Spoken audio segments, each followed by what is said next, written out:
চাটনিটা দিয়ে দেখো।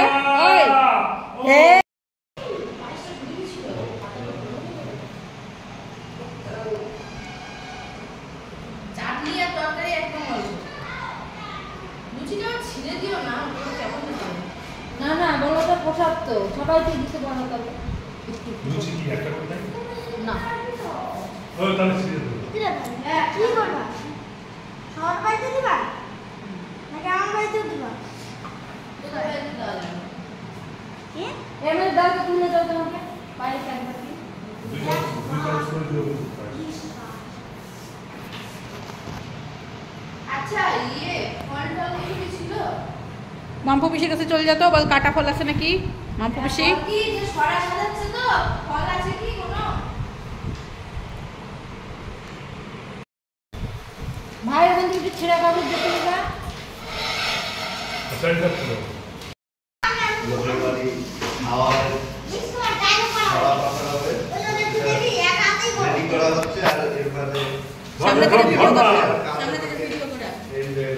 এইবার কলা গাছটা তোমার বাবার আমি নিয়ে আসছি। হ্যাঁ আমি কাটে নিয়ে আসছি জঙ্গল থেকে। এই যে ধর কাকু তো ওই দেখে তোমাকে বিয়ে পছন্দ করে বিয়ে করছিল। জঙ্গলে দেখছিলাম আমাকে কলা গাছ কাটতে, তুমি গাছ পর কাটতে পারো। আমাদের ঠেকাবা ঠেকায় রামদের কলা গাছ কাটতে বিয়ে সবাই দেয়। এই দুটো না এই যে দাও আর চড়া হবে কি বাইরে ঘর ভাই না ভাই আমি তো বলছি তো না যাবো না আরে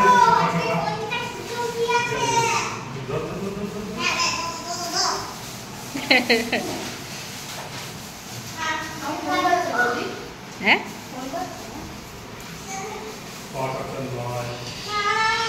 কিছু কেমন করি না, আমরা প্রত্যেকের চাকরিতে একটা কাজে দিচ্ছি।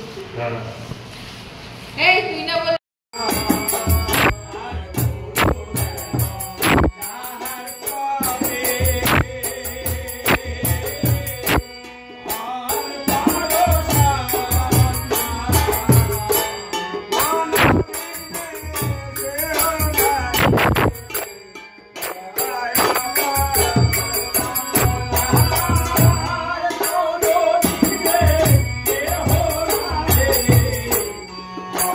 Bye.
स्वामी की कविराज की द्वादश गोपाल की वृंदावन धाम की वृंदावन वासी की राम सुंदर की राधा रानी की श्रीघाट की शिवक की स्थले की वैष्णव की राधा कुंड की राम कुंड की गोवर्धन की जगन्नाथ देव की जयदेव की गोपाल देव की सुभद्रा मैया की আজকের আনন্দ के इंदाजी बोरान की कलकत्ताल की भैया की उपस्थित बाड़ियाला की ग्रामवासी की शहरवासी की काली पूजा की